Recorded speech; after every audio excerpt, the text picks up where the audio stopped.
Amém. Então hoje nós estamos aí dando continuidade à cronologia dos evangelhos, sessão 7, Yeshua, o Cordeiro Pascal de 1 ano, parte 6, a última Páscoa, parte 6 também desta parte, a última Páscoa. Nós ainda estamos na semana 63 das 70 semanas de ministério do Messias, e o estudo de hoje possui 5 eventos.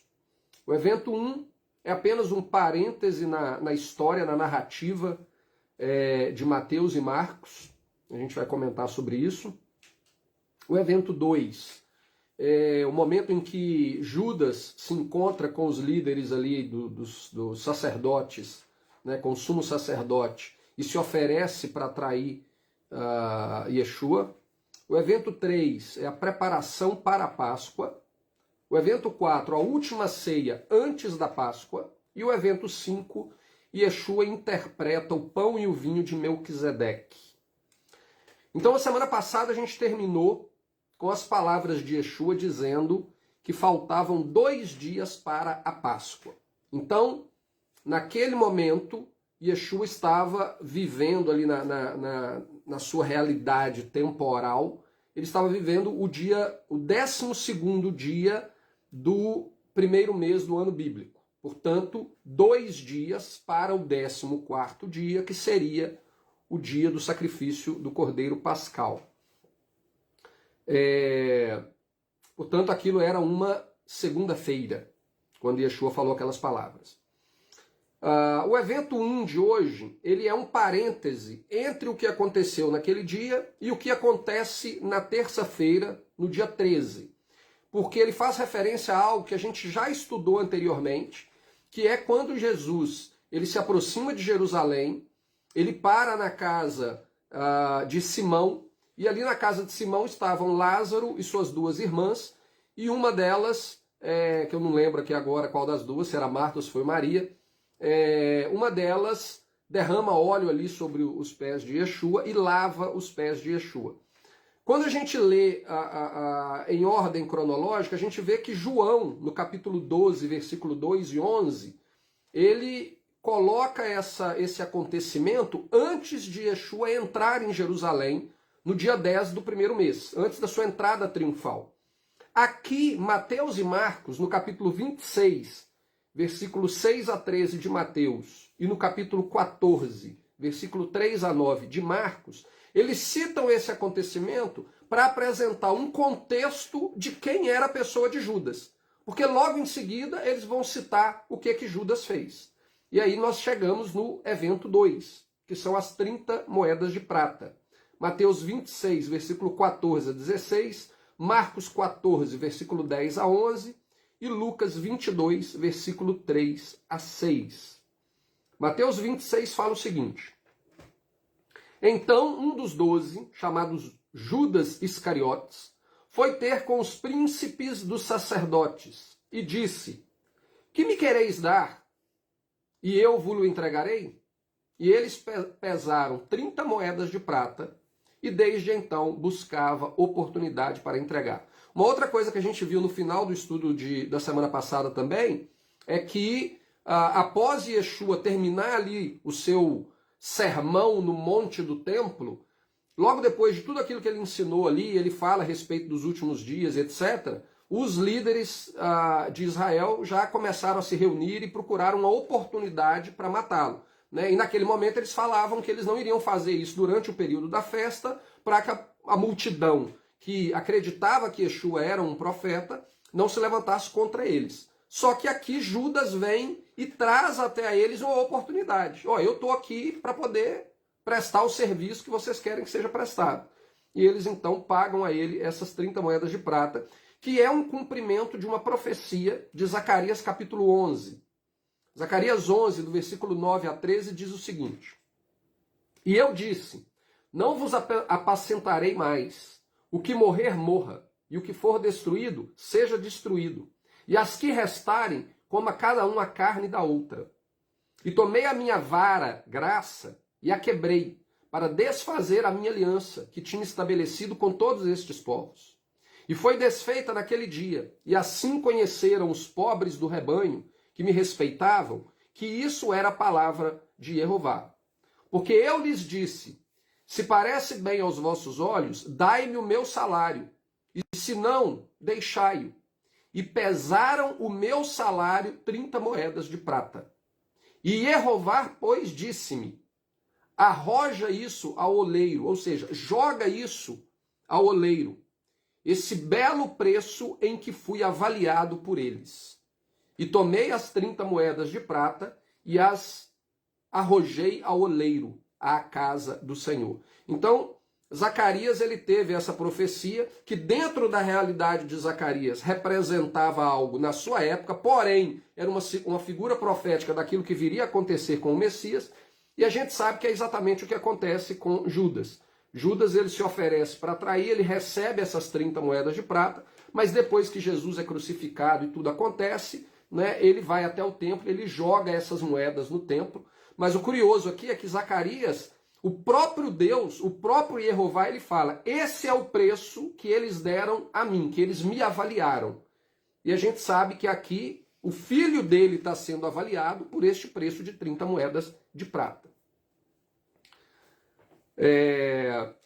Isso aconteceu, então, esse é o único evento que ocorreu no 13º dia do primeiro mês bíblico. Numa terça-feira. É o único evento que é narrado. Agora a gente já entra nos eventos que ocorreram no dia do sacrifício pascal. O primeiro evento, o evento 3, é a preparação para a Páscoa. Mateus 26, versículo 17 a 19, Marcos 14, versículo 12 a 16, e Lucas 22, versículo 7 a 13. A preparação para a festa da Páscoa, ela começa já lá do dia 9 para o dia 10. Quando você seleciona o cordeiro que você vai trazer para dentro da sua casa, ali você já está começando a preparação da festa. Então existe toda uma sequência que você deve fazer para se preparar para aquele 14º dia. Né? Você já tem que organizar quantas pessoas serão, né? O cordeiro que vai ser morto, ele teria que ser proporcional à quantidade de pessoas que viviam naquela casa. E se ele for muito grande para as pessoas que vivem naquela casa, uma casa deveria se unir à outra para que aquele cordeiro fosse o suficiente para todo mundo, porque você não deveria deixar nada para o próximo dia. Então existe toda uma preparação que deve já ser pensada, que deve ser organizada, desde o dia em que você seleciona o cordeiro ali por volta do dia 9, porque no dia 10 você já vai trazer o cordeiro para dentro de casa. Então, o texto aqui de Mateus capítulo 26, versículo 17 e 18, ele faz uma referência a isso.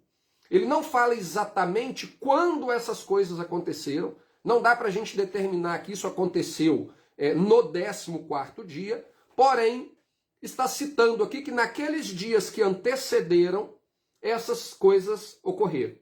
E o texto de Mateus 26, versículo 17 e 18 diz o seguinte: E no primeiro dia da festa dos pães ázimos, chegaram os discípulos juntos de Jesus, dizendo, onde queres que façamos os preparativos para comeres a Páscoa?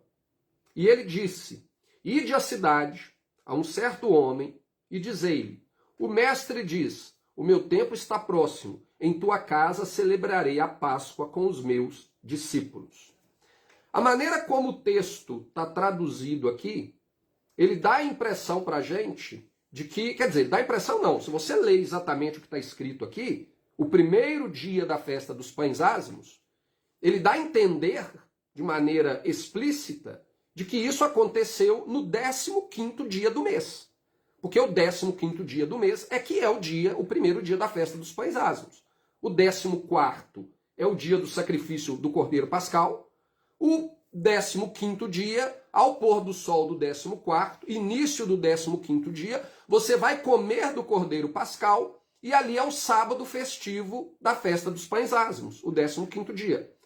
Na maneira como está traduzido aqui em Mateus, causa confusão.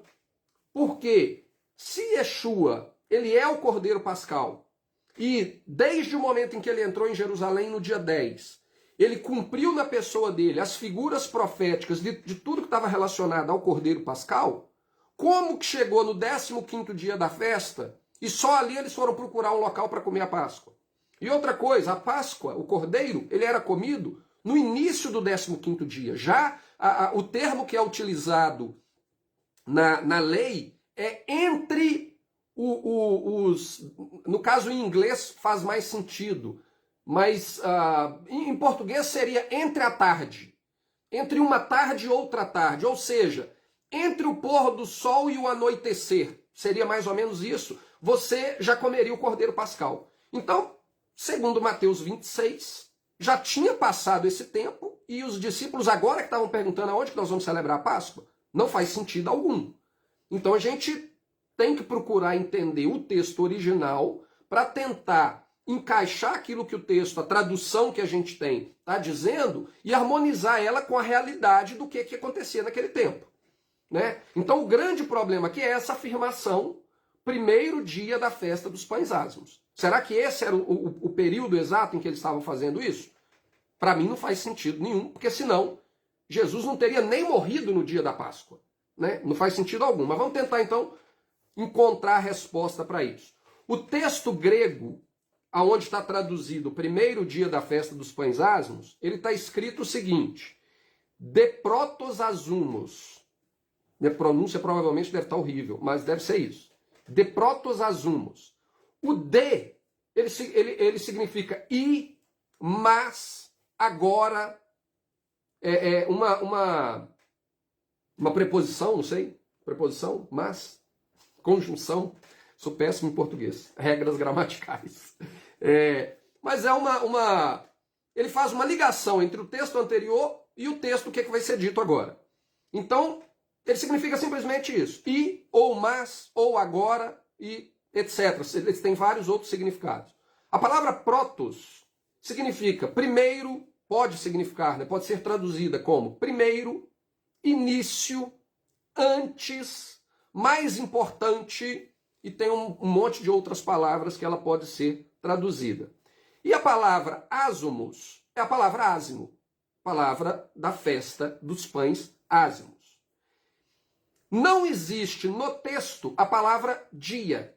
Se você for lá no original, você não vai encontrar a palavra grega que significa dia. Essa palavra dia, ela foi inserida no texto, e a palavra festa também não existe no original. Existe apenas de protos azumos, e início ou primeiro ázimos.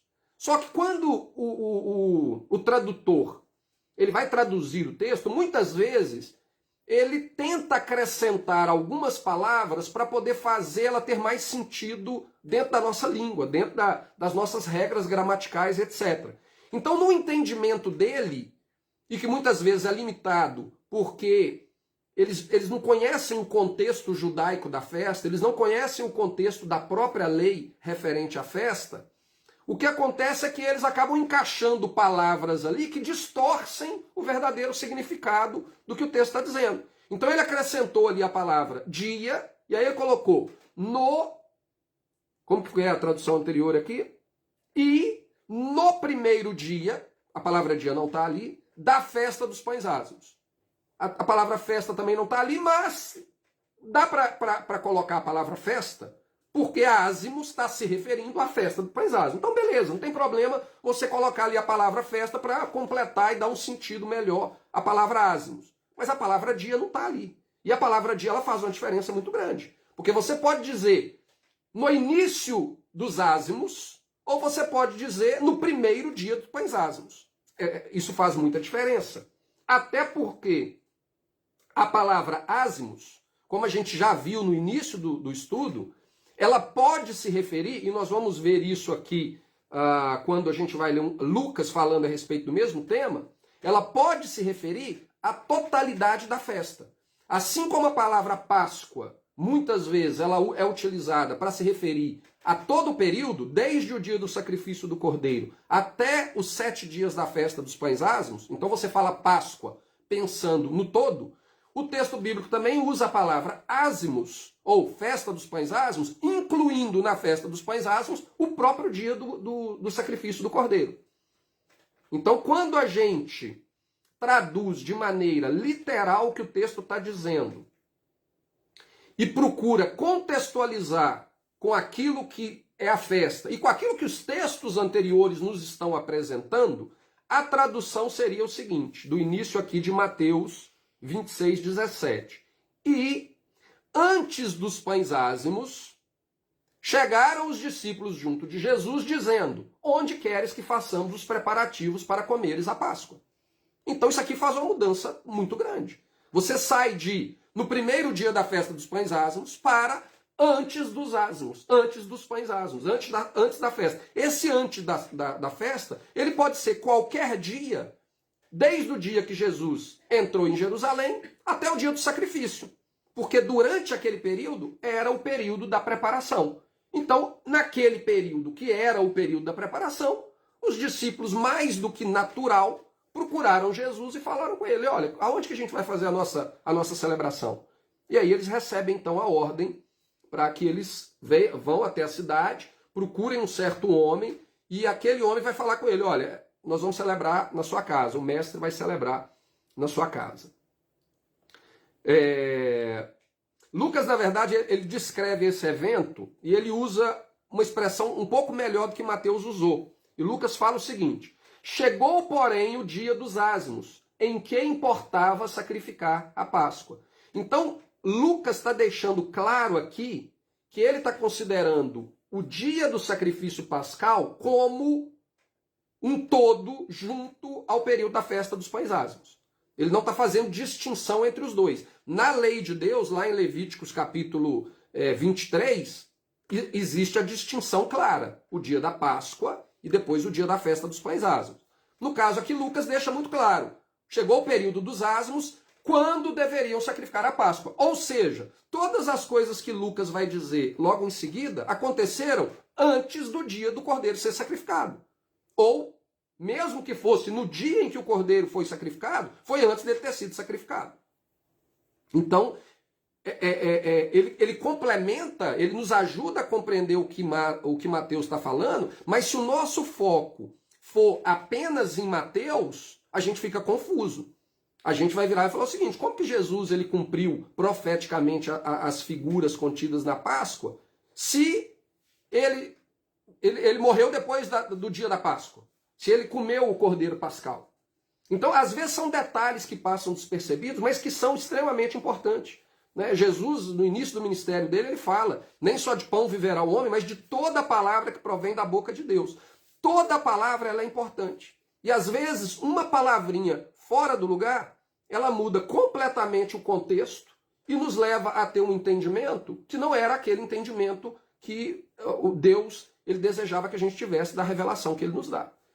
Então, Lucas aqui ele nos ajuda a entender, né? Mas a gente precisa ir lá no original de Mateus para saber que existe uma outra possibilidade de interpretação de Mateus, porque a tradução não está correta. Então tem uma outra possibilidade de tradução lá de Mateus, e Lucas nos ajuda a confirmar que não, a tradução correta seria isso: antes dos ázimos, os discípulos vieram até Jesus. E aí Lucas continua: e mandou a Pedro e a João, dizendo: ide, preparai-nos a Páscoa, para que a comamos. E eles perguntaram: onde queres que a preparamos? Então é lógico que ele não está falando: vai lá, mata o cordeiro, que nós vamos comer o cordeiro agora. Ele está falando: vai preparar a Páscoa, ou seja, vai fazer os preparativos para que nós possamos celebrar a Páscoa. Onde quer que a preparamos? E ele lhes disse: eis que quando entrardes na cidade, encontrareis um homem levando um cântaro de água. Segui-o até a casa em que ele entrar. E direis ao pai da família da casa: o mestre te diz: onde está o aposento em que hei de comer a Páscoa com os meus discípulos? Então ele vos mostrará um grande cenáculo mobiliado. Aí fazei preparativos. E indo eles, acharam como lhes havia sido dito e prepararam a Páscoa. Novamente, a gente tem que analisar o contexto. É lógico que eles não foram lá e perguntou o cara: aonde que está o forno? Nós estamos aqui com o cordeiro aqui nas costas e a gente está indo assar o animal. Eles estavam indo preparar o local aonde eles iriam celebrar a Páscoa. Esse é o contexto. Aqui, novamente, essa tradução, ela fica um pouco estranha, o finalzinho aqui. E prepararam a Páscoa, né? eles deixaram, a palavra grega aqui é retoimatzo, Páscoa. Retoimatzo quer dizer deixaram pronto, ou prepararam. E prepararam Páscoa. Então eles prepararam para a Páscoa, prepararam o local da Páscoa, eles prepararam o cordeiro pascal. O contexto nos ajuda a compreender que eles não prepararam o cordeiro, eles prepararam para o dia da celebração da Páscoa. Aí a gente chega no evento 4, a última ceia antes da Páscoa. Mateus 26, 20, Marcos 14, 17, Lucas 22, 14 a 16, João 13, versículo 1 e versículo 2a. Aqui nós estamos no 14º dia do mês. Então, o 13º dia, Judas vai até o sumo sacerdote, oferece para trair Jesus. O 14º dia, pôr do sol, o local já estava reservado, já estava tudo organizado. Jesus vai com seus discípulos para esse cômodo aonde estava preparado para que ali eles se hospedassem para a celebração da Páscoa, para comer do Cordeiro Pascal. E o texto de Mateus 26, 20 nos diz o seguinte: e chegado à tarde, assentou-se à mesa com os 12. Marcos 14, 17. E chegada à tarde, foi com os 12. Lucas 22, versículo 14 e 16. E chegado a hora, pôs-se à mesa, e com ele os 12 apóstolos. E disse-lhes: desejei muito comer convosco esta Páscoa, antes que padeça.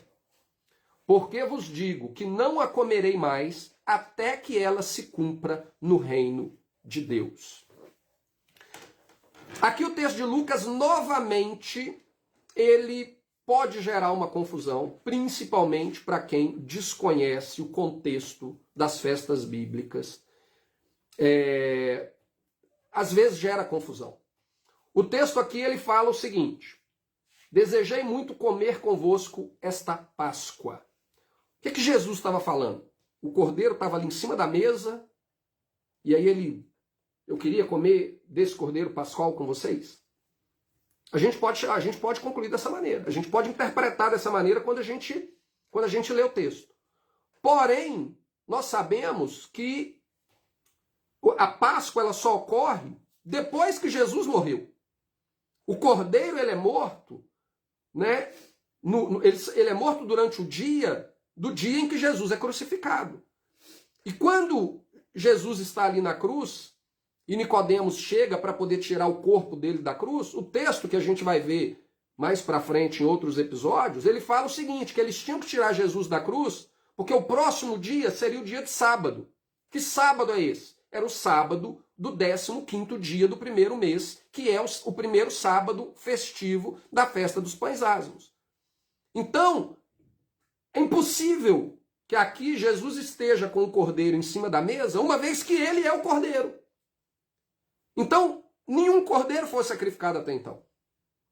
Só que na maneira como o texto é escrito, ele pode levar as pessoas a entenderem o seguinte: não, Jesus estava comendo ali a Páscoa já acabou. Não, não acabou, porque ele é o cordeiro pascal. E João, ele nos ajuda a entender isso. João capítulo 13, versículo 1 e 2.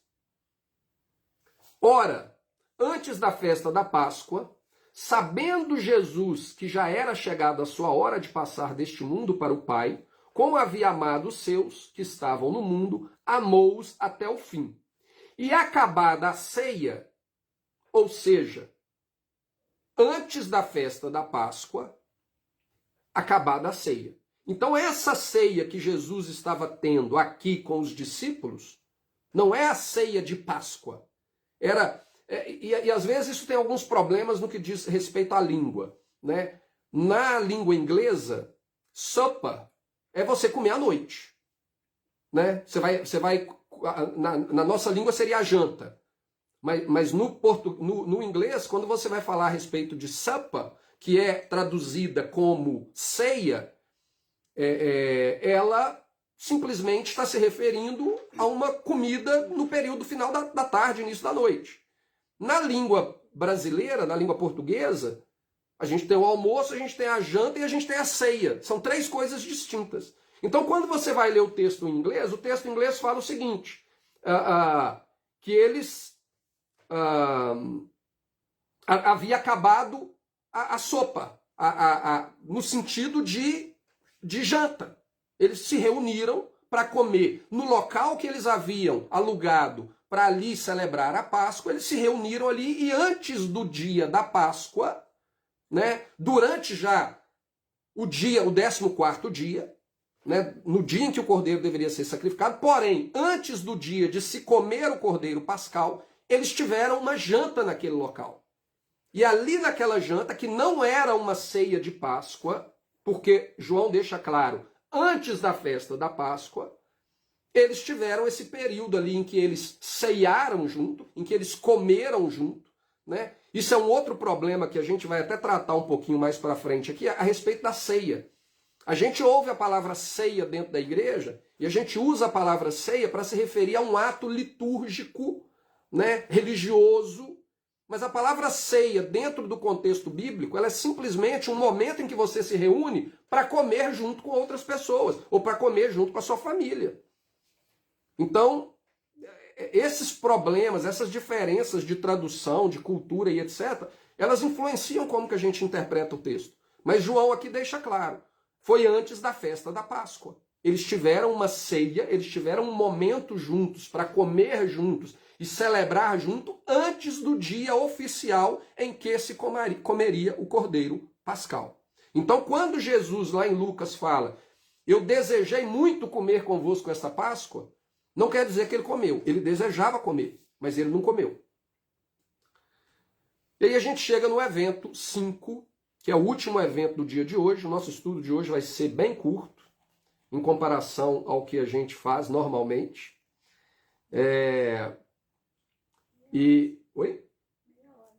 Porque eu quero que durante esse período da análise da traição, da prisão de Yeshua, da crucificação, que a gente deixe esses estudos de uma maneira bem objetiva, e para que a gente não saia de um contexto e entre em outro contexto, para a gente não perder aí o fio da meada, entendeu? A gente manter o foco nos contextos de tudo que aconteceu.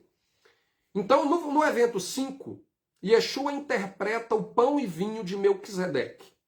Mateus capítulo 26, versículo 26 a 29, Marcos, capítulo 14, versículo 22 a 25, e Lucas, capítulo 22, versículo 17 a 20. Então eles estavam ali naquela ceia, naquela janta, no dia anterior à janta do Cordeiro Pascal, e acontece o seguinte, segundo narrado por Lucas, no capítulo 22, 17 a 20. E tomando o cálice, e havendo dado graças, disse, tomai-o e reparti-o entre vós, porque vos digo que já não beberei do fruto da vide, até que venha o reino de Deus. E tomando o pão, e havendo dado graças, partiu e deu-lhe, dizendo, este é o meu corpo, que por vós é dado, fazei isto em memória de mim. Semelhantemente, tomou o cálice depois da ceia, dizendo, este cálice é o Novo Testamento. Na verdade, a tradução aqui ela está incorreta, ela deveria ser traduzida como é o cálice da nova aliança, é o sangue da nova aliança.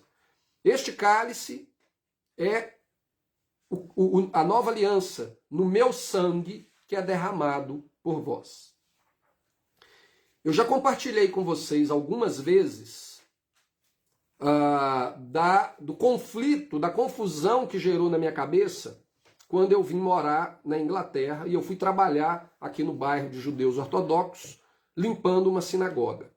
O meu primeiro dia para limpar a sinagoga foi depois de um sábado, né, ao final do sábado, eu fui ali para poder limpar a sinagoga. E ao contrário do que muitas pessoas pensam, a sinagoga ela não é um templo, né? Ela não é igual uma igreja. A sinagoga, durante o dia da semana, ela é como se fosse uma escola, vamos dizer assim. Ela tem várias várias mesas com bancos ou com cadeiras, mas são várias mesas dentro de um mesmo cômodo, e ali tem uma espécie de uma biblioteca com os livros do judaísmo, e o pessoal vai ali para estudar, né? E durante o dia eles têm o horário de oração deles, no qual eles vão lá, se reúnem para fazer as orações, mas ela não tem esse aspecto de templo religioso como o cristianismo tem. E essa sinagoga que eu fui trabalhar, ela é uma sinagoga pequena. Ela era dentro de uma casa, era uma casa que foi transformada numa sinagoga. Então ela tinha um cômodo grande lá, que seria a área da sala com a cozinha, né, tudo aberto, onde se transformou na sinagoga, e ela tinha várias mesas. Então o que eles fizeram? Eles pegaram todas essas mesas, fizeram uma mesa grande, que pegava o cômodo inteiro, colocaram as cadeiras e os bancos em torno da mesa, e quando eu cheguei ali para poder limpar, a minha responsabilidade era limpar tudo e colocar todas as mesas nos locais, com as suas cadeiras, colocar tudo de novo no local. Só que na hora que eu cheguei na sinagoga e que eu olhei para dentro, a imagem que me veio na cabeça é aquela foto, né, aquela pintura famosa da última ceia, de Jesus ali com os 12 discípulos numa mesa grande, com várias coisas em cima da mesa e o pão e vinho em cima da mesa. A imagem que me veio na cabeça foi isso. Porque eu cheguei ali, tinha uma mesa enorme, cheio de restos de vinho e de pão em cima da mesa. Era a única coisa que você via em cima da mesa. E alguns pedaços de peixe lá, e alguma coisa que eles comem, na tradição deles. Mas, basicamente, 99% do que tinha em cima da mesa era vinho e pão. E aí eu olhei para aquilo e falei, gente, o que é isso? Eu estou dentro de uma sinagoga ou eu estou dentro de uma igreja no Ano Novo? Né? Normalmente toda igreja tem ceia no Ano Novo. Ou, sei lá, no domingo, um domingo por mês. Cada denominação tem a sua prática. Mas me causou confusão porque eu aprendi durante toda a minha vida que o pão e o vinho era algo relacionado à religião cristã que foi instituída por Jesus, né? Um mandamento novo para o novo povo de Deus. Né? Então Jesus veio, ele rompe com o Velho Testamento na cruz, ele destrói os parâmetros da lei estabelecida no Velho Testamento e ele começa uma nova lei, e dentro dessa nova lei ele criou a tal da ceia, da Santa Ceia, né? Com o pão e o vinho sendo símbolo desse ato religioso. Só que eu estou ali dentro de uma sinagoga de judeus ortodoxos que não acreditavam em Jesus, e eu olho para aquilo e falo, gente, o que está fazendo pão e vinho aqui em cima da mesa? Está no lugar errado. Alguém enganou esses judeus, ou alguém me enganou. E com o passar do tempo, eu fui descobrindo que o enganado era eu. A ceia nunca foi uma invenção do cristianismo. A ceia nunca foi um mandamento estabelecido por Jesus para o novo povo de Deus, porque Deus rompeu com o seu povo antigo. Nunca foi.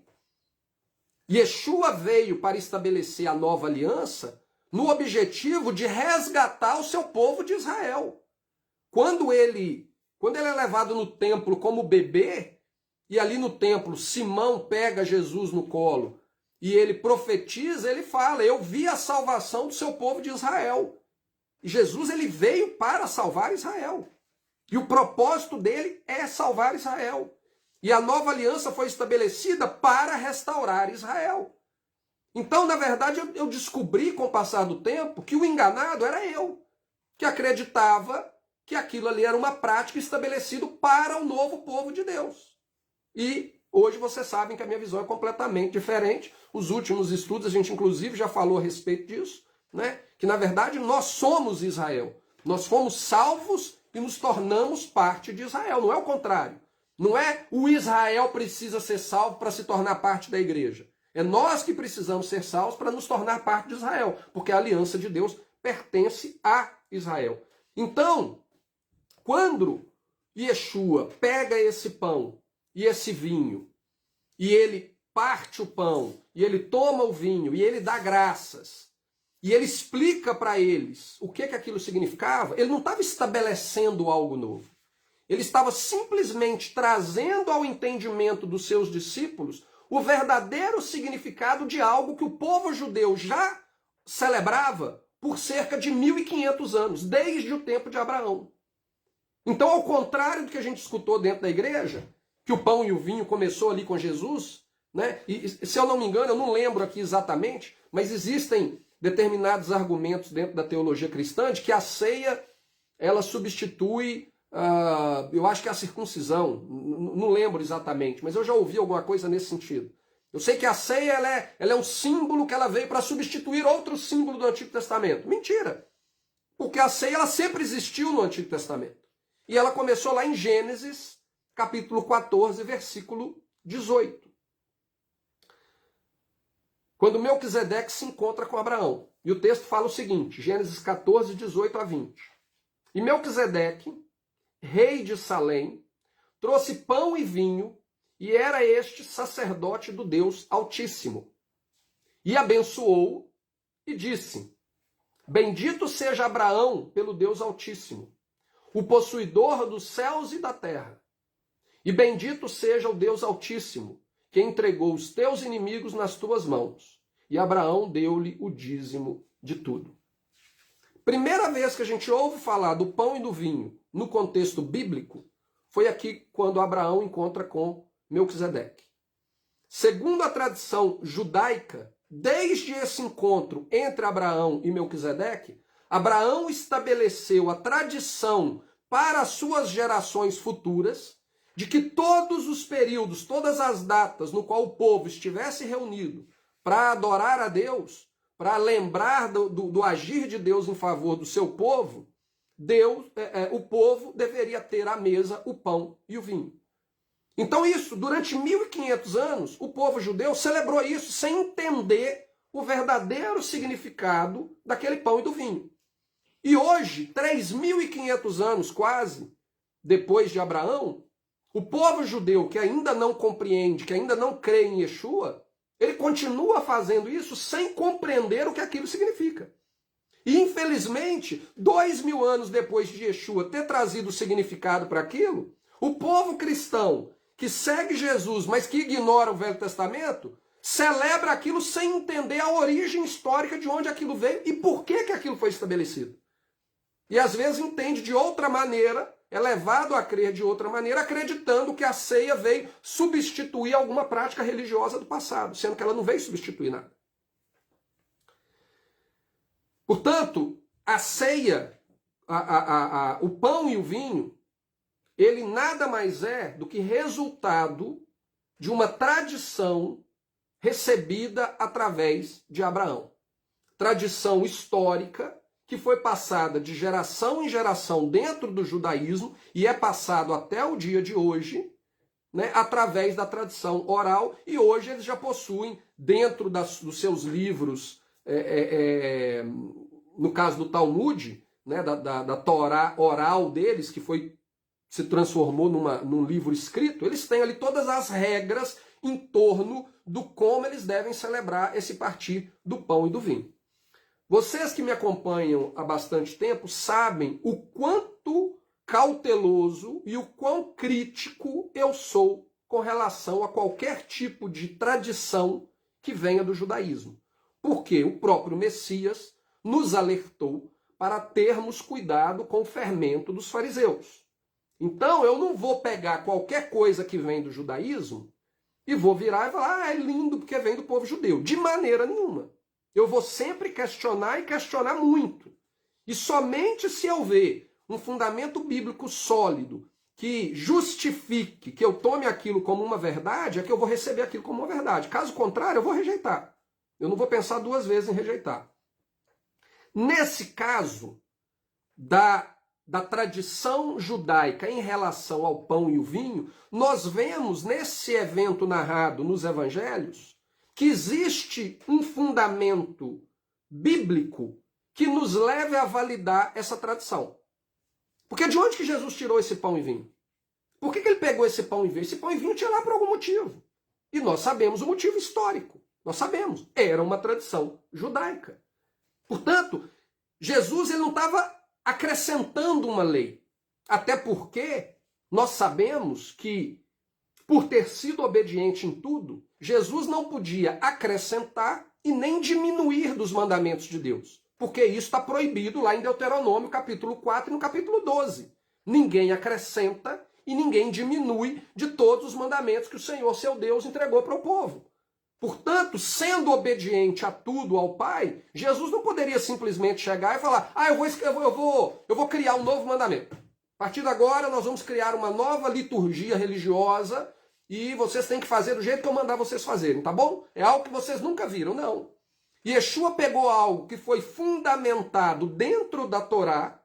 A Torá ela começa em Gênesis e vai até Deuteronômio. Apesar de a lei de maneira mais objetiva, explícita, ela ter sido escrita a partir do Êxodo, a partir ali do Monte Sinai, mas a Torá, as instruções de Deus para se revelar a vontade dele aos homens, ela começa lá em Gênesis. Então a gente vê no capítulo 14 de Gênesis, sendo estabelecido um princípio na Torá, um fundamento da lei de Deus, a respeito do uso do pão e do vinho. O problema é que existem determinados aspectos que não nos foram revelados. Por exemplo, nós não vemos no texto bíblico Abraão falando: a partir de hoje, todas as gerações futuras observarão o uso do pão e do vinho. A gente não vê isso. A gente pega essa informação da tradição judaica, a gente observa no dia de hoje, 3.000 e tantos anos depois, eles continuando fazendo essa tradição, e a gente vê Jesus com seus discípulos fazendo algo relacionado a isso. Então, se Jesus fez, e eu vejo o fundamento lá em Gênesis 14, a origem lá em Gênesis 14, eu já começo a virar e falar: opa, tem uma certa verdade nisso. Quer dizer que tudo que o judaísmo faz relacionado a isso, eu tenho que aceitar 100%? Não, mas existe uma certa verdade nisso. Até porque a maioria das coisas, dos problemas que aconteceram no judaísmo, a maioria deles, não é que eles criaram algo do nada. Eles pegaram aquilo que existia e deturparam aquilo que existia. Por isso que Jesus fala que eles é o fermento dos fariseus. Você tem a massa que foi estabelecida por Deus, e aí vem o farisaísmo, joga o fermento, e o que o fermento faz? Cresce. Então aquilo que era para ser uma massa de um determinado tamanho, ela se multiplica de tanta tradição e práticas que o judaísmo acrescentou nela. Mas aquela massa existia. Então, no que diz respeito à ceia, o fundamento ele existia. A questão é até onde, naquilo que o judaísmo pratica hoje, é baseado no princípio bíblico e o que foi acrescentado de maneira que extrapola qualquer parâmetro aceitável. Aí é que a gente tem que tentar buscar discernimento no Espírito de Deus para nos instruir a compreender essas coisas. Biblicamente falando, tanto no texto de Gênesis quanto no texto da lei a partir de Êxodo, nós não vemos nenhum tipo de ordem, nenhum tipo de mandamento nos obrigando a usar o pão e o vinho, seja nos dias de sábado, seja nos sábados festivos. Não existe mandamento: tomarás todos os sábados um pão ou 2 pães e não sei o que lá do vinho, e você vai colocar na mesa dessa maneira, e você fará essa oração. Não existe esse mandamento na lei. Isso aqui tem que ficar muito bem claro para a gente. Porém, quando a gente vê o fundamento estabelecido por Abraão e as palavras de Yeshua, a gente vê que existe um princípio e que esse princípio, essa tradição, ela tem um significado importante e que não seria nenhum erro nós praticarmos, porque o próprio Jesus praticou. Então, só que a gente tem que ter um discernimento entre o que é lei e o que é uma tradição. A questão do pão e do vinho dentro do contexto bíblico, ele não é lei. Por exemplo, às vezes acontece do sábado eu não ter pão e vinho aqui na minha casa, porque na correria do dia a dia não tive tempo, a padaria fechou, ou não deu tempo de eu ir na padaria porque o sábado estava entrando, ou então eu compro o pão, esqueço de comprar o vinho, esqueço de comprar o suco de uva. Né? Algumas pessoas chegam até a virar: não, Marcelo, mas o texto fala vinho, tem que ser vinho, não pode ser suco de uva. Até isso Tem alguns que são rigorosos nisso. Só que a verdade é o seguinte, não existe mandamento que fala que tem que ser vinho, que tem que ser suco de uva, que tem que ser pão, ou que você tem que usá-la. Existe uma tradição que tem um fundamento histórico, que tem um significado profético importante e que Jesus utilizou para nos trazer uma lição, para nos ensinar algo importante a respeito daquilo que ia acontecer com ele na cruz. Então, eu acho que a gente não deveria ignorá-lo. Mas eu também não posso virar e falar, isso é uma lei. Se eu não fizer, eu estou pecando. Porque se é uma lei, todas as vezes eu tenho que fazer. Se eu não fizer, eu transgredi a lei. Eu não posso falar isso, porque essa lei não existe. Porém, é um ensinamento, uma prática que tem um significado muito profundo. Se tem um significado muito profundo para a minha vida e para aquilo que Deus fez por mim, eu não vou ignorar. Mas se por algum motivo, alguma circunstância, eu ficar sem, eu também não vou me penalizar achando que eu pequei contra Deus, porque não existe essa lei. A gente tem que deixar isso muito bem claro, muito bem definido na nossa mente. Então o que Yeshua fez ali, ele simplesmente interpretou para os seus discípulos o que significava aquele vinho e aquele pão que, segundo a tradição que eles herdaram de Abraão, eles tinham na mesa todos os dias em que eles estavam ali para adorar a Deus, ou até mesmo durante qualquer dia da semana, se eles iam agradecer a Deus pelo alimento que eles recebiam, pelas bênçãos que Deus dava colocava na mesa deles, eles tinham ali o pão e o vinho para lembrar. E eles tinham, segundo a tradição judaica, uma oração específica que eles faziam relacionado ao pão e relacionado ao vinho. Oração essa que também nós não encontramos na palavra de Deus. A gente encontra na tradição judaica. Mas a tradição judaica, ela diz que quando Melquisedeque chega para Abraão com o pão e com o vinho, ele pega o pão e ele abençoa a Deus.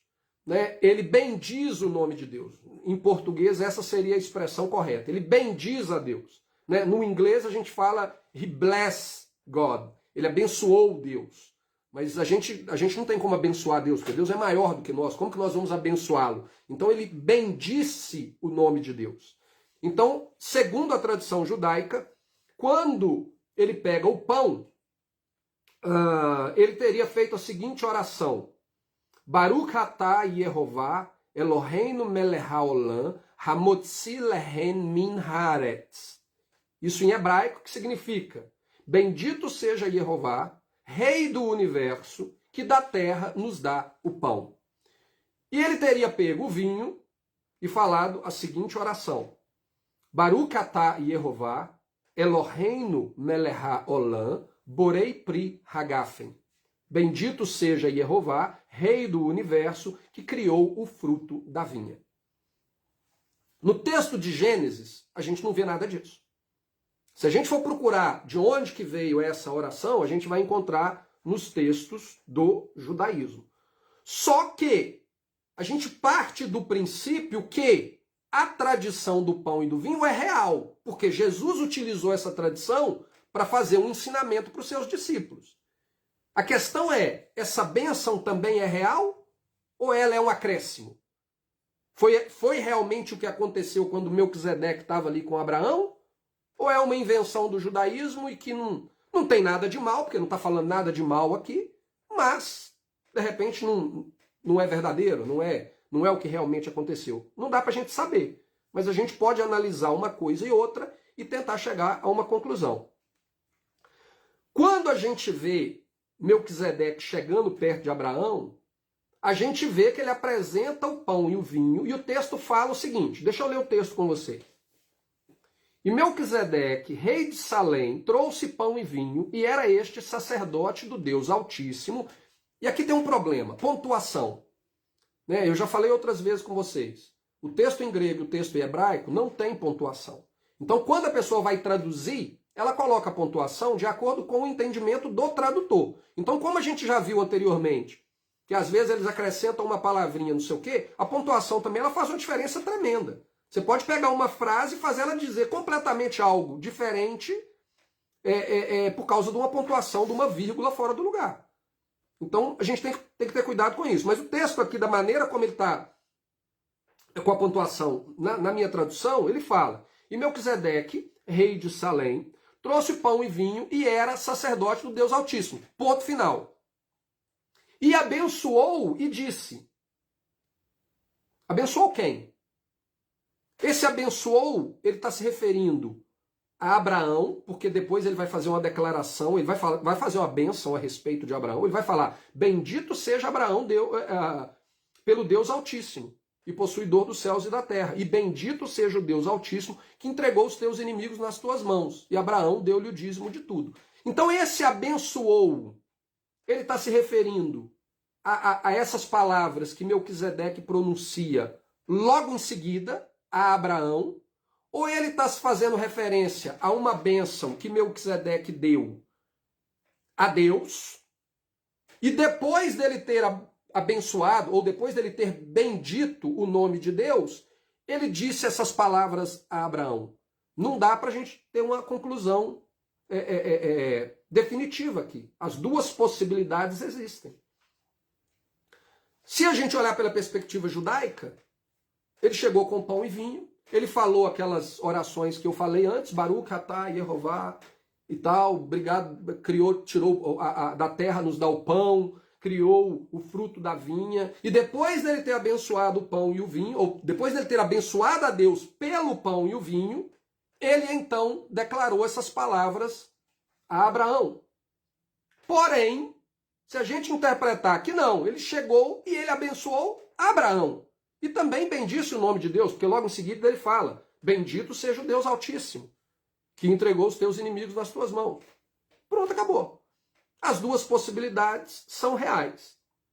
Agora, uma coisa que é curioso é que quando a gente chega em João, capítulo 8, versículo 56, Yeshua estava tendo um debate ali com os líderes religiosos, e Yeshua fala uma frase muito interessante. Ele fala assim: Abraão, vosso pai, exaltou por ver o meu dia, e viu e alegrou-se. Esse texto, essas palavras de Yeshua, deixa claro que em algum momento da vida de Abraão, Abraão teve uma revelação a respeito do dia de Yeshua. Que dia é esse? Com certeza, Yeshua está fazendo menção ao dia mais importante da sua obra, que é a sua morte e ressurreição. Portanto, Yeshua, Abraão, ele teve uma revelação dada por Deus a ele a respeito do que aconteceria com Yeshua um dia. E qual o melhor momento da vida de Abraão de ter tido essa revelação do que quando ele se encontra com Melquisedeque, e Melquisedeque apresenta para ele o pão e o vinho, que Jesus, 1.500 anos depois, quase 1.500 anos depois, 1.200 anos depois, interpreta e fala: isso aqui é o meu corpo, isso aqui é o meu sangue que vai ser derramado por vocês. Isso aqui está falando da minha morte. Então Abraão viu o meu dia, Abraão estabeleceu uma tradição de que vocês tenham o pão e o vinho na mesa, e hoje eu estou pegando aqui na mesa o pão e o vinho, e eu estou falando para vocês o que esse pão e vinho significam. Simplesmente é isso que aconteceu. A questão é, até aí, para mim, está muito claro. Tudo faz sentido. A gente pega a questão histórica, a gente pega a questão da tradição, e a gente vê Yeshua utilizando essa tradição para falar. Essa tradição tinha uma figura profética nela. É algo que começou lá em Gênesis 14, que hoje eu estou contando para vocês o que ela significa. Para mim está muito claro. Ele não acrescentou a lei de Deus, ele não inventou uma nova lei, porque ele estaria pecando se ele fizesse isso, mas ele trouxe o entendimento completo da lei. Inclusive, quando a gente lê Mateus capítulo 5, quando Yeshua fala: não pensem que eu vim destruir a lei, eu não vim destruí-la, eu vim cumpri-la. A palavra ali é plerô. A palavra plerô, do grego, ela significa ensiná-la na sua plenitude. Então, o que Yeshua está fazendo aqui é ensinando na sua plenitude aquilo que aconteceu lá com Abraão. Agora, finalmente, vocês entendem o porquê que vocês seguem essa tradição. Mas não é um mandamento, não é uma ordem, mas é uma tradição extremamente importante, porque ela tem um contexto de uma figura profética que apontava para a morte de Cristo. O texto deixa claro, então, que de João, que a gente acabou de ler, que Abraão ele recebeu uma revelação a respeito do dia de Yeshua, que, sem dúvida alguma, está se referindo ao sacrifício dele. Tendo isso em mente, vamos voltar ali ao texto de Lucas, que fala o seguinte: e tomando o cálice, e havendo dado graças, disse: tomai-o e reparti-o entre vós. Porque vos digo que não beberei do fruto da vide até que venha o reino de Deus. E tomando o pão, e havendo dado graças, partiu e deu-lhe, dizendo: este é o meu corpo, que por vós é dado, fazei-o isto em memória de mim. Quando ele toma o pão e quando ele toma o vinho, o texto fala que ele deu graças. E Yeshua, ele falou alguma coisa aqui que o texto não nos revela o que ele falou. Mas ele falou alguma coisa aqui. Ele pegou, ele deu graças. Né? A gente tem algo que a gente herdou da nossa cultura que não é bíblico. A gente não abençoa a comida. Né? Ou eu abençoo esse prato de comida. Não, a gente não abençoa esse prato de comida. A gente bendiz o nome daquele que nos dá aquele prato de comida. A gente aprendeu errado na nossa cultura, né? Eu abençoo o alimento, eu não abençoo o alimento. Eu bendigo aquele que me dá o alimento. É Deus que merece ser abençoado ou bendito, não a comida. Então, Yeshua ele dá graças aqui, ele não está abençoando o pão. Ô pão, estou te consagrando aqui, né? Eu não lembro, nem lembro mais como é que era na igreja batista que eu frequentava, mas eu sei que antes de entregar a ceia, fazem uma oração lá, estendem a mão sobre os copinhos de uva, não era assim? Estendem a mão sobre o negócio do pão lá, eu acho que eles estão abençoando o pão e abençoando o vinho. Amigo, aquilo que Deus declarou que é santo, já é santo. Aquilo que ele declarou que é impuro, já é impuro. Não adianta o quanto você vai abençoar ele. Lá escrevendo para Timóteo, Paulo fala a Timóteo que tudo aquilo que Deus criou, ele criou para ser recebido com ações de graça por aqueles que conhecem a verdade. Ou seja, se eu conheço a verdade, eu sei que o fruto da uva, ele é abençoado por Deus. E eu recebo aquilo com ação de graça a Deus. Deus, obrigado porque você me deu o suco de uva. Obrigado porque você me deu o vinho. A não ser que você seja batista. Porque se você for batista, você não pode agradecer pelo vinho, porque é pecado, porque tem álcool.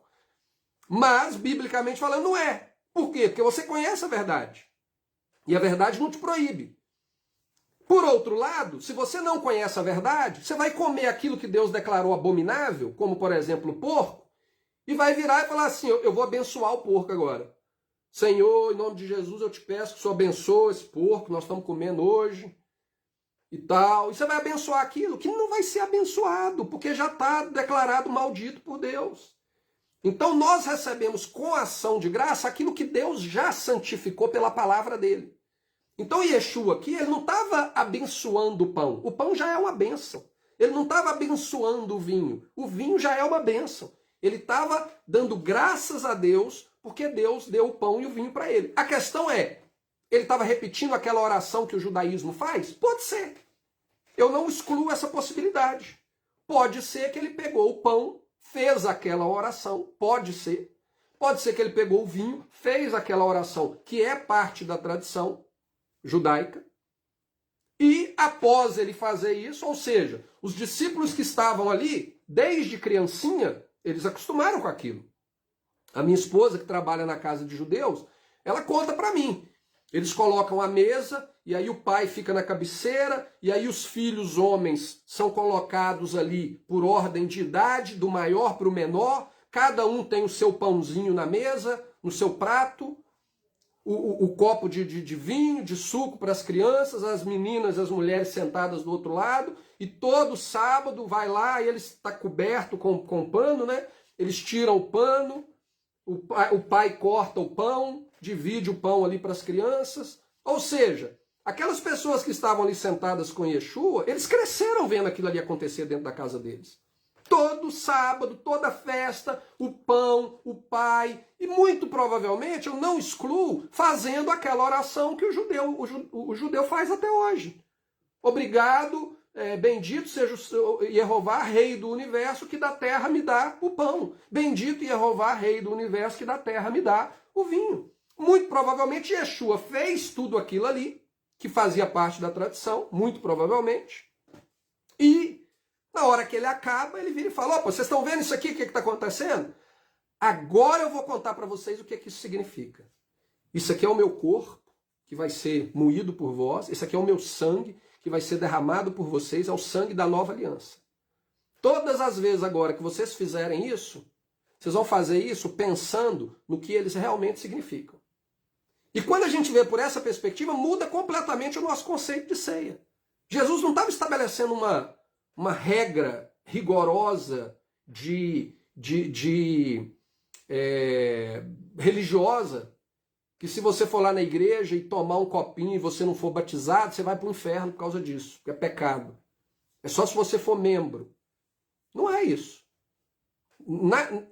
Da origem histórica de onde isso veio, isso era compartilhado por toda a família, do maior ao menor.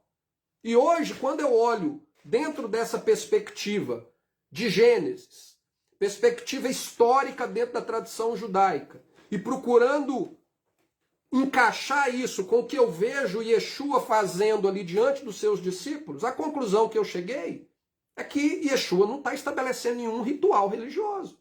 Ele simplesmente está trazendo, esclarecendo o significado do que é aquele pão e aquele vinho na mesa. E aqui em casa nós fazemos com todas as pessoas da família, com o meu filho, com o meu neto de 3 anos, quando ele está aqui. Ele pega o pão, ele pega o vinho e a gente celebra junto, em memória daquilo que Yeshua fez por nós.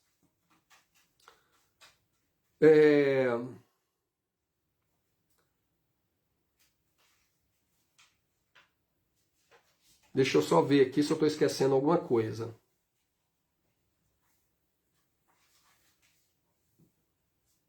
Tá, então o que é importante a gente notar aqui, Yeshua ele deu graça, ele falou alguma coisa que não está registrado para nós. Acredito eu, muito provavelmente ele falou algo que é da tradição judaica, para que as pessoas entendessem o que ele estava dizendo. Mas a partir dali ele falou algo muito importante para os discípulos. A partir de agora, até então vocês fizeram assim.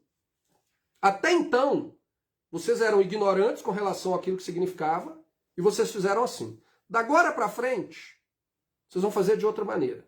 Da agora para frente, vocês vão fazer pensando em mim. Então, antes, vocês pensavam em Abraão. Lá no que Abraão viu. Da agora para frente, vocês vão pensar em mim, naquilo que vai acontecer comigo. Então, houve uma mudança. Não houve o estabelecimento de uma nova lei, mas houve uma mudança daquele princípio, daquela tradição que possui um fundamento na lei, relacionada ao significado dela. Lucas 22, 17. Semelhantemente, tomou o cálice depois da ceia, dizendo, este é o cálice da nova aliança, no meu sangue, que é derramado por vós.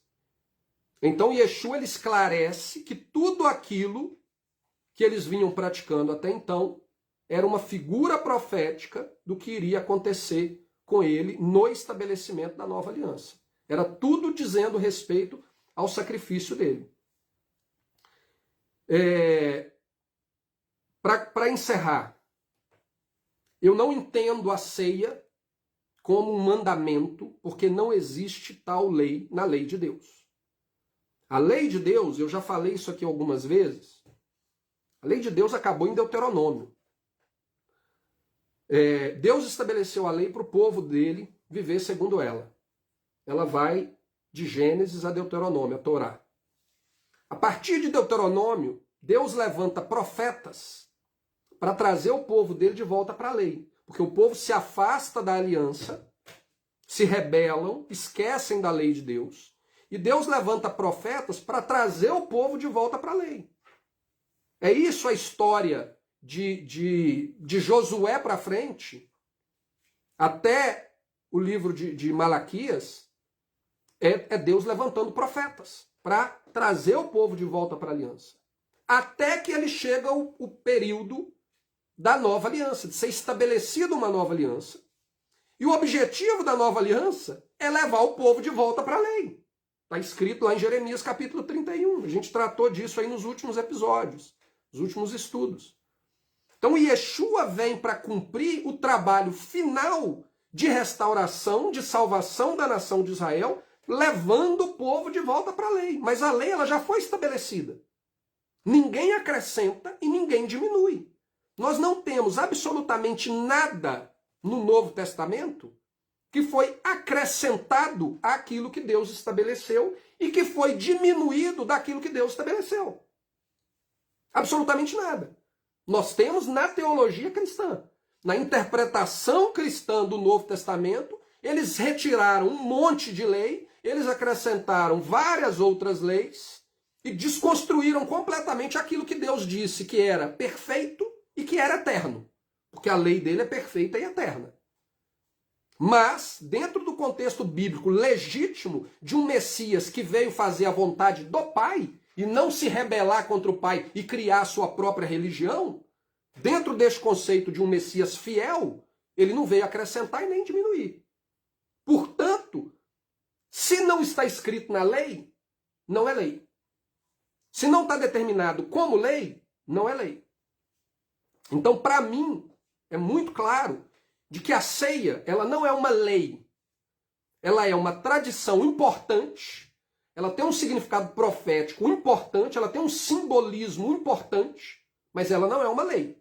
Ou seja, eu não vou instruir as pessoas, por exemplo, como que nós guardamos o sábado? Eu não trabalho, eu não faço ninguém trabalhar para mim.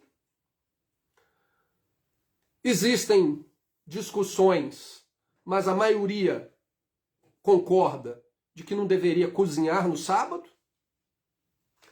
Eu evito fazer compra no sábado, só em caso de urgência, mas não existe um mandamento que eu não posso comprar nada no sábado. Fala que eu não posso trabalhar. Não fala que eu não posso comprar, né? Tem lá o gentio, o pagão, que não tem nada com Deus. Eu estou com um problema na minha casa e eu preciso comprar alguma coisa, um remédio, sei lá, alguma coisa. Não existe um mandamento que fala que eu não posso comprar. Eu evito comprar, mas não compro. Biblicamente falando, se a gente for falar de maneira bem literal, o que o texto fala? Não trabalha, não faça ninguém trabalhar para você, não acenda fogo na sua casa durante o dia de sábado. Essa questão do fogo também, aí tem toda uma interpretação, uma discussão. Mas vamos ficar só no literal. É isso que o texto bíblico fala a respeito do sábado. E é um dia de santa convocação. É um dia de santa convocação. Eu não tenho um mandamento que no dia de sábado eu tenho que ter o pão e o vinho na mesa da minha casa. Eu não tenho esse mandamento. Mas eu entendo, dentro do contexto que eu apresentei para vocês aqui até agora, que tem um simbolismo muito importante. E eu procuro praticar.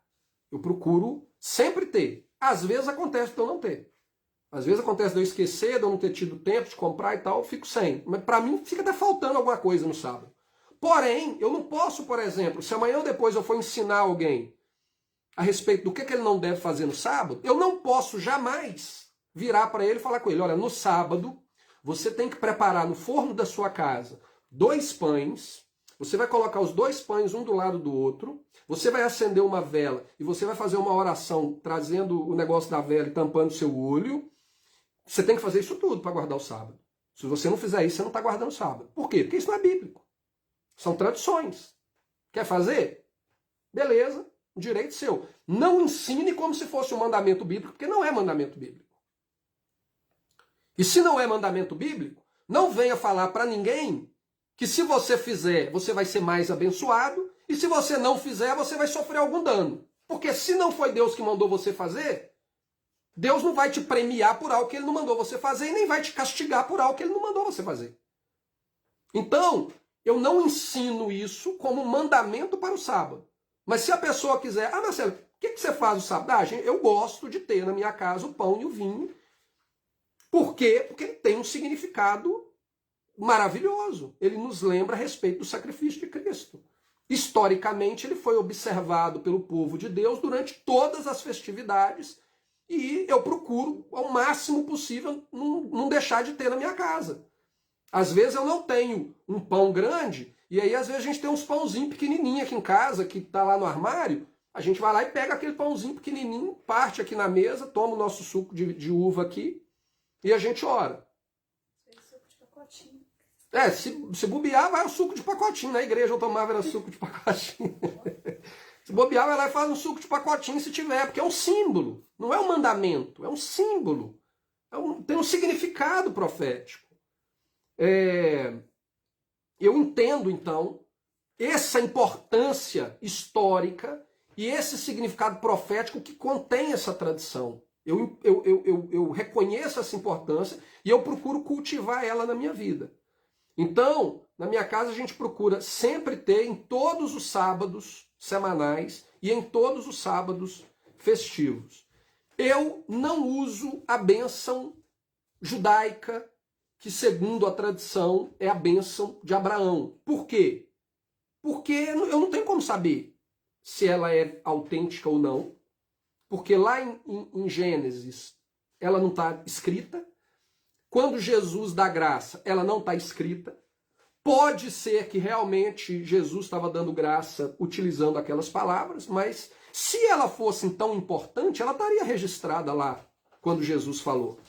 Eles registraram tantas coisas que Jesus falou, por que naquela hora, uma hora tão especial, no qual ele estava revelando o significado, nenhum dos autores do Evangelho ia lembrar de escrever lá, bendito seja o Senhor, Jeová, Rei do Universo.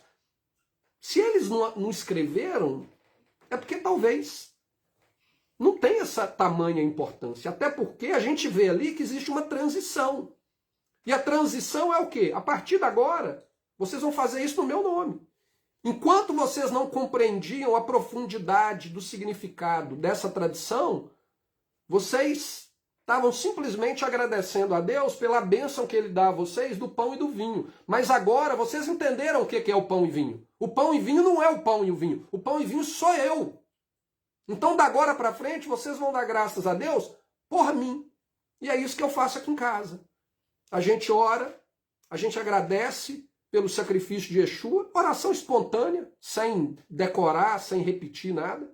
Oração espontânea, mas sempre eu procuro orar e agradecer. Pai, obrigado por esse pão, obrigado por esse vinho, que representa o sacrifício do seu filho, que tornou possível que nós fôssemos reconciliados contigo e nos tornássemos parte do povo de Israel. E o fato de nós termos nos tornado parte do povo de Israel é que nos dá a oportunidade de estarmos aqui nesse sábado semanal ou nesse sábado festivo para adorar o seu nome.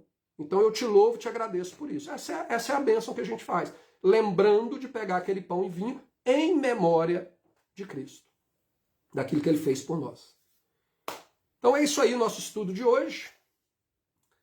Terminou aí com 1h15. Normalmente vai quase 2 horas. E semana que vem então a gente continua com o nosso estudo. A Fátima colocou ali, a cerimônia do pão e vinho seria o Kiddush. O judaísmo chama de Kiddush, seria isso. Mas o que eu faço eu expliquei aqui para vocês. Como eu vejo, eu expliquei aqui para vocês.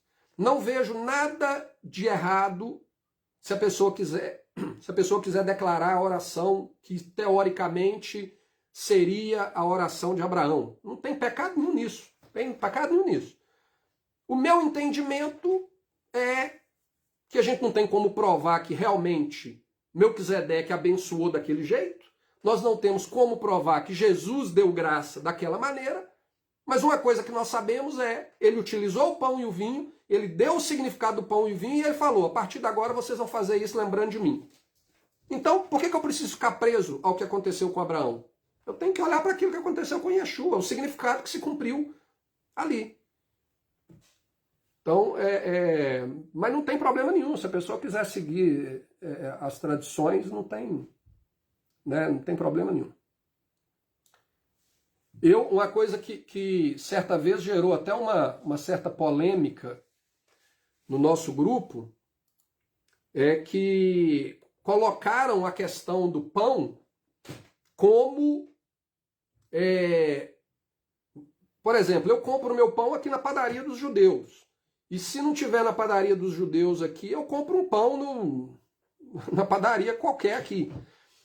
Hoje, quando eu estava preparando o estudo, eu fui pesquisar aqui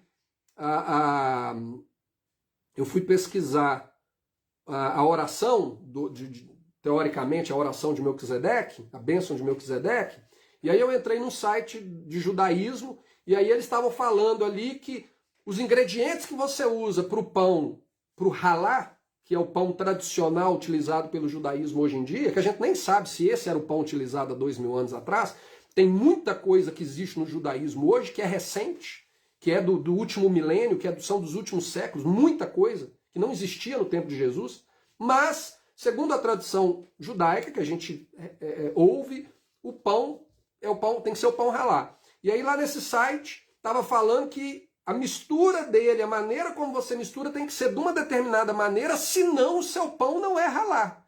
E se o seu pão não é halá, ele não é um pão apropriado para o sábado. Então eles têm um monte de regras que eles vão acrescentando, regra sobre regra, regra sobre regra, mandamento sobre mandamento, que às vezes não tem sentido nenhum.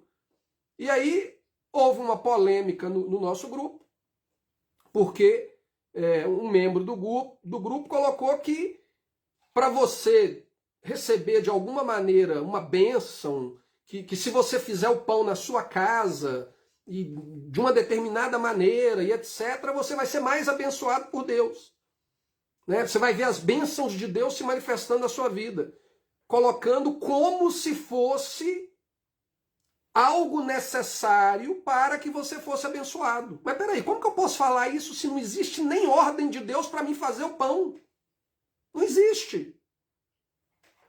Então a gente tem que ter cuidado até onde vai, até onde a gente vê essa distinção entre quando eu obedeço a Deus, a palavra de Deus ela é muito clara, eu serei abençoado por obedecer a Ele.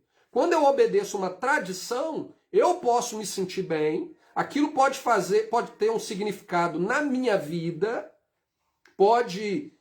eu posso criar determinados hábitos que me ajudam a enxergar melhor as coisas de Deus, a me sentir em harmonia com as coisas de Deus, mas eu jamais posso dizer que uma tradição, que uma prática estabelecida por mim ou estabelecida por outro homem e que eu estou seguindo, ela vai fazer que eu veja as bênçãos de Deus na minha vida, sendo que Deus não me pediu aquilo. Então a gente tem que ter cuidado para não impor às pessoas algo que o próprio Deus nunca impôs. Então, isso é que a gente tem que ter muito cuidado. Deixa eu ver aqui se eu vejo as perguntas. Só alguns comentários, né? Agradecendo pelo estudo. Se vocês tiverem alguma pergunta, algum comentário específico aí a respeito dos textos que a gente leu, alguma dúvida, fiquem à vontade aí para postar.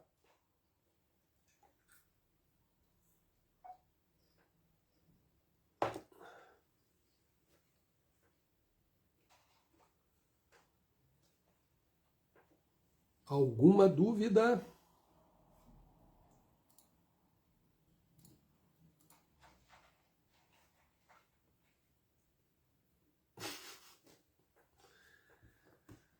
A Neia, por isso que o estudo sobre as leis será muito importante para a nossa conduta. Justamente, Neia, justamente. Por exemplo, eu tenho um tema aqui, eu não sei se o Reni está aí hoje, mas eu tenho uma divergência com o Renes a respeito, por exemplo, da carne sacrificada. E provavelmente é uma divergência com muitas pessoas. Eu já vi esse debate em vários grupos de pessoas que seguem a lei. Né? Existe uma proibição bíblica de se comer uma carne sacrificada ou não? Existe um mandamento, uma lei ou não? A gente às vezes fica perdido, porque você pegar a Bíblia, abrir, tem muita informação ali que ela... até você chegar naquele texto é muito complicado. Quando a gente fizer a lista, que é o que nós estamos fazendo no nosso grupo, né, nós estamos trabalhando, por exemplo, segundo a tradição, para quem não faz parte do grupo, é um grupo de Telegram que está aberto para todo mundo, basta falar aqui que quer participar, a gente inclui vocês lá. Mas a gente está, na tradição judaica, eles falam que existem 613 leis no total. Tem lei que é para o sacerdote, tem lei que é para a mulher, tem lei que é para a criança, tem lei que é para o homem, tem lei que é para o animal, tem lei que é para a plantação, tem lei que é para o estrangeiro, para a viúva. Então, no total, seriam 613 leis. Só que a tradição judaica, ele vê a lei pela perspectiva deles. Então, o que nós estamos fazendo aqui como grupo? Nós estamos trabalhando, nós estamos começando essa semana, né, a trabalhar uma lista de leis, né, anotando todas as leis de Gênesis a Deuteronômio, e nós vamos dividir por grupos específicos, etc., para que seja fácil a gente identificar. Essa lei existe. Então, se amanhã ou depois tiver uma dúvida, existe essa lei relacionada a esse determinado tema? Vamos lá ver. Tem? Não tem. Tem um texto? Não tem. Então, se não tem a lei, eu estou tranquilo. Estou tranquilo. Né? Então, a gente vai conseguir discernir entre essas coisas. O que realmente é lei e o que não é. Um exemplo que gera debate dentro do meio messiânico é essa questão do comer carne sacrificada. Existe uma lei que proíbe você comer carne sacrificada? À medida que a gente for trabalhando aí a nossa lista, a gente vai aprofundar nisso e vamos chegar à conclusão. Se o texto está dizendo que é proibido comer carne sacrificada em qualquer circunstância, né? Ou se não. A gente vai procurar entender isso, entre outros pontos. A Rosângela Soares colocou aí que ela quer participar do grupo. Se alguém puder, depois eu coloco aqui nos comentários. Deixa eu colocar aqui pelo meu... Eu estou com o computador aqui. Eu vou colocar nos comentários aí o link.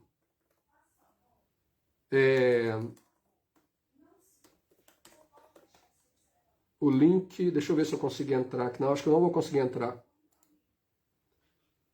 Não vou conseguir entrar aqui nesse computador. Está no outro computador. Se alguém puder compartilhar aí, gente, o link para entrar no grupo, é só entrar lá no grupo do Telegram, clicar lá no símbolo do grupo, adicionar participante, pegar lá, compartilhar link e aí vir e colocar aqui nos comentários. Eu acho que está aberto para todo mundo do grupo para poder adicionar. Se não tiver aberto, eu acho que tem algumas pessoas que estão como administradores lá no grupo, e aí vocês podem. Caso contrário, na hora que eu acabar a transmissão aqui, Rosângela, eu coloco o link aqui para você. Eu não consigo fazer agora porque eu estou usando o celular aqui para transmitir e o computador que eu estou usando aqui eu não estou conectado no Telegram. Mas eu posto aqui para você. Ô, gente, então acho que é isso aí. A gente não tem nenhum outro comentário, nenhuma pergunta. A gente vai ficando por aqui, então, hoje. Daqui a pouco eu vou abrir a sala, né, para a gente fazer uma confraternização lá com o pessoal do grupo. E quem quiser participar, a gente já debate algumas das leis ou das possíveis leis que a gente observou nessa primeira parte do estudo, né, que é da porção Bereshit, que vai de Gênesis capítulo 1 a Gênesis capítulo 6, versículo 8. Então a gente já vai discutir ali algumas coisas, se são mandamentos, se não são, se são leis, se não são, para quem elas se aplicam e tudo mais. Tá bom? Então fiquem na paz, shalom para todos vocês, que Jeová nos abençoe, que abençoe vocês durante essa semana. E se Ele nos permitir, semana que vem a gente está de volta aí com a cronologia dos evangelhos. Tá bom? Um abração para todo mundo, tchau, tchau.